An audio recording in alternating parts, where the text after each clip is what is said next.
இயேசு நாமத்தினாலே உங்களை எல்லாரையும் மனமார வாழ்த்தி ஆசீர்வதிக்கிறேன். கர்த்தருடைய ஆவியானவர் தாமே இந்த காலையில் நம்ம இடைபடுவராக. நம்மை பாதுகாத்தவர், நம்மை வழிநடத்துகிறதுனால நாம் பாதுகாத்த ஆண்டவர் இந்த காலைகளிலும் நமக்கு ஒரு வார்த்தை சொல்லி நம்மை தேற்றுவாராக. இப்பொழுது உங்களுக்காக ஒரு வார்த்தை சொல்ல விரும்புகிறேன். ஏசாயா புஸ்தகம் 55ஆம் அதிகாரத்தில் 11ஆம் வசனம். ஏசாயா 55:11. அப்படியே என் வாயிலிருந்து புறப்படும் வசனமும் இருக்கும், அது வெறுமையாய் என்னிடத்தில் திரும்பாமல் அது நான் விரும்புகிறதை செய்து நான் அதை அனுப்பின காரியமாகும்படி வாய்க்கும் என்று சொல்லப்பட்டிருக்கிறது. ஆண்டுடைய வார்த்தை என்ன பண்ணணும், மேலே அது எப்படி பண்ணுவாங்க 10ஆம் வசனத்தில் வாசிக்கும் போது மேலே இறங்கி பாருங்க, மழையை போல உறைந்த பனியை போல இறங்கி பூமியில விதைக்கவும் விதை முளைக்கவும், அந்த விதைக்கிறவனுக்கு விதையையும் அதுக்கப்புறம் புசிக்கிறவன ஆகாரத்தையும் இந்த மழை உண்டு பண்ணுகிறது போல என்னுடைய வார்த்தை அப்படி செய்யும்னு சொல்லி ஆண்டவர் சொன்னார். எப்படி சொன்னார் பாருங்க, கர்த்தர் என்ன நோக்கத்துக்காக அந்த வார்த்தையை அனுப்பினார், அந்த நோக்கத்தை அப்படியே செய்யும். அதாங்க உள்ளவா, இதனுடைய வார்த்தை ஒன்றும் தரையிலே விழாது என்று சொல்லப்படுது. இன்றைக்கும் கர்த்தர் நம்மை குறித்து சொன்ன வார்த்தை, கர்த்தர் இஸ்ரவேல் ஜனங்களை குறித்து சொன்ன வார்த்தை, ஒவ்வொரு ஜனங்களை குறித்து சொன்ன வார்த்தைகள் அது அப்படியே நிறைவேறிக்கொண்டே இருக்கிறது. இன்றைக்கு நடக்கிற எல்லா இன்சிடென்ட்களும் அப்படித்தான் நடந்து கொண்டிருக்கிறது. ஒன்றும் அவர் சொல்லாமல் ஒன்று நடக்கவில்லை. அவருடைய வார்த்தை அதை சொல்லப்படுது, நான் விரும்புகிறதை செய்து நான் அதை அனுப்பின காரியமாகும்படி செய்யும். தேவனுடைய வசனங்கள் அது வெறுமையாக திரும்ப போகாது, போன காரியத்தை நிறைவேற்றி முடிக்கும். ஆதியிலே தேவன் வானத்தை பூமி உண்டாக்கி பாருங்க. நீங்க இந்த உலகத்தை கர்த்தர் உண்டாக்கும் போது எப்படி உண்டாக்கினார்னா, அவர் சொல்லும்போது வார்த்தையினால உண்டாக்கினார்.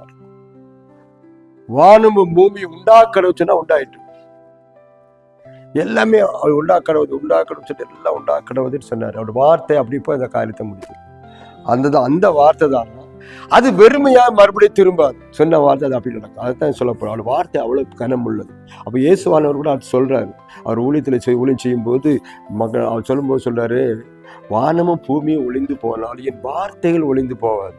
நான் என்ன சொன்னனோ அது அப்படி நடக்கும்னா, அந்த வார்த்தைக்கு அவ்வளவு முக்கியத்துவம் நம்ம கொடுக்க ஆண்டவர் நம்மை உற்சாகப்படுத்துகிறார். நம்ம சில சமயங்கள்ல எல்லாத்தையும் நம்புவோம், ஆனா கர்த்தர் சொன்னது மட்டும்தான் நம்ப மாட்டோம். பைபிள்ல என்ன சொல்லப்படுது, தேவ வார்த்தை என்ன சொல்லுது, அப்படி நம்ம யோசிக்க மாட்டோம். முதல்ல ஆர்சினல் எல்லாத்தையும் போய் பார்ப்போம். அந்த டாக்டர் இந்த டாக்டர், அந்த மனுஷன் இந்த மனுஷன், அந்த மந்திரவாதி எல்லாம் பார்க்குறோம்.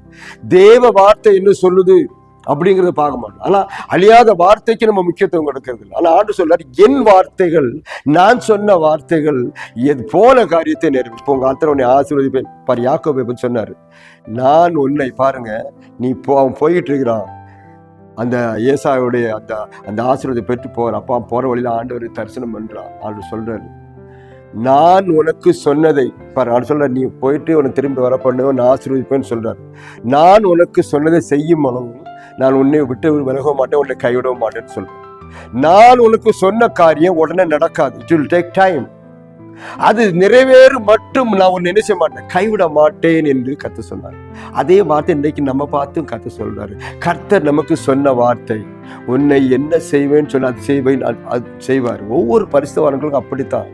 ஒவ்வொரு ப்ரீ பிளானோடு தான் கர்த்தர் செய்து கொண்டிருக்கிறார்.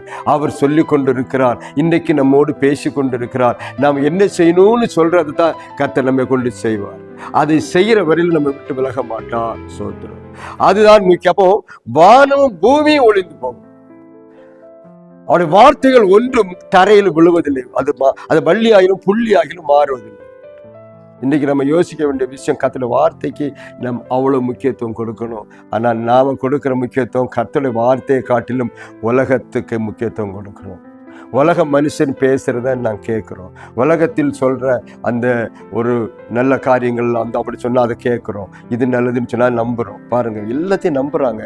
ஆனால் நம்பாத ஒன்னே ஒன்று என்ன தெரியுமா, கர்த்தருடைய வார்த்தை. நான் கர்த்தருடைய வார்த்தை என்ன சொல்லுது, அது அவர் விரும்புகிறதை செய்யும்படி, ஆண்டவர் சொன்ன காரியத்தை செய்யும்படி, அனுப்பின காரியமாகும்படி செய்யும். பாருங்க, அதான் முக்கியமான விஷயம். அது என்னத்துக்கு அனுப்ப, அது வாய்க்கும்படி அந்த வார்த்தை செய்யும். இப்போ ஒரு காரியம் உங்க வீட்டில் தேவனுடைய வார்த்தை இருக்குமானால் அந்த வார்த்தை அப்படிப்பட்ட காரியங்களை செய்யும்.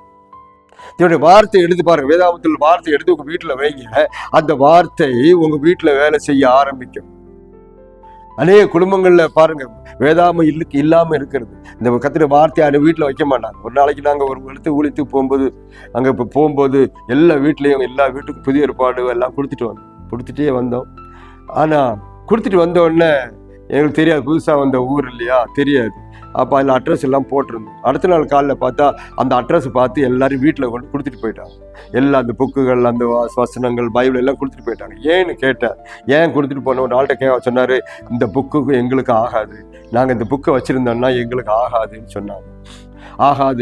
அந்த ஆளுடைய வார்த்தை அவங்களுக்கு ஆகாது. அப்போ யாருக்கு ஆகாது? மனுஷனாக இருந்தால் ஆகும். அப்போ யாருக்கு ஆகாதுன்னா அந்த பிசாசுக்கு ஆகாது. கர்த்தருடைய வார்த்தைக்கு ஆப்போசிட்டாக பண்ணுவோம், அவனுக்கு தான் ஆகாது. அப்போ நான் சொன்னேன், நீ ஆகாதவங்களை விட்டுருங்க, ஆகிறது மட்டும் வச்சுக்கோங்க, ஆகாரத்தை விட்டுருங்க, போட்டோம், எது ஆகுதோ வச்சுக்கோங்கன்னு சொன்னா இல்ல வேண்டாம்னு சொல்லி கொடுத்துட்டு போயிட்டாங்க. அப்போ கர்த்தருடைய வார்த்தை வீட்டுல இருந்தா ஒரு ஆசீர்வாதம். அது போன காலம் உங்க எதுக்கு அந்த வீட்டுல இருக்க அந்த கர்த்தருடைய ஆசீர்வாதம் வீட்டுக்கு வரும். அந்த வார்த்தையை எடுத்துட்டீங்கன்னா வீட்டுக்கு வராது.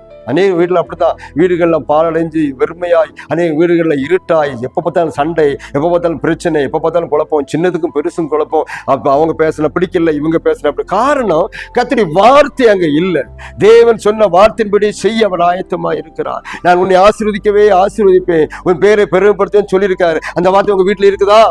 அப்படி இல்லை, அப்படி அதுக்கு நேர் ஆப்போசிட்டான காரியங்கள் நடக்கும். இந்த நாட்கள் அருமையான இந்த காலவெளியிலே கர்த்தர் உங்களோடு சொல்ற காரியம், கர்த்தருடைய வார்த்தையை மேன்மைப்படுத்துங்கள், கர்த்தருடைய வார்த்தைக்கு முக்கியத்துவம் கொடுங்கள், அவர் சொன்னதின்படியே நடக்க ஒப்பு கொடுங்கள். அப்பொழுது நீங்கள் உங்களுக்கு வேண்டிய எல்லா ஆசீர்வாதத்தையும் கர்த்தர் கொடுப்பார். வசனம் சொல்றபடியே எல்லாரையும் கர்த்தர் ஆசீர்வாதம். பாருங்க, 430 வருஷம் அடிமையா இருப்பாங்கன்னு கர்த்தர் சொன்னாரு, சொல்லிட்டு மறுபடியும் கொண்டு வருவேன்னு சொன்னார். அதே போல ஜனங்களை மறுபடியும் மீட்டு கொண்டு வந்தார். பாருங்க, எல்லாம் அவர் சொன்னது அப்படியே செய்து கொண்டே வர. இந்த நாள் முறையிலும் இந்த நாள் வரையிலும் கர்த்தர் சொன்ன நடக்குது.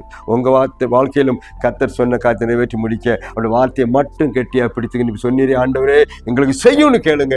கர்த்தர் உங்க குடும்பத்தை, உங்களுடைய பிள்ளைகளும் எல்லாத்தையும் கர்த்தர் ஆசீர்வதிப்பார். உங்க பிசினஸ் எல்லாத்தையும் ஆசீர்வதிக்க அவருடைய வார்த்தைக்கு முக்கியத்துவம் கொடுங்கள். கர்த்தர் உங்களுக்கு முக்கியத்துவம் கொடுப்பார். இந்த நாளில் கர்த்தர் உங்களையும் குடும்பத்தையும் கண்டிப்பா ஆசீர்வாதத்தின் மேல் ஆசீர்வாதம் கொடுப்பாராக. கர்த்தர் நாம் மகிமைப்படுவதாக. இப்பொழுதும் அந்த வார்த்தையை பிடித்துக் கொள்ளுங்கள். கர்த்தர் உங்களை ஆசீர்வதிப்பாராக. ஆமென்.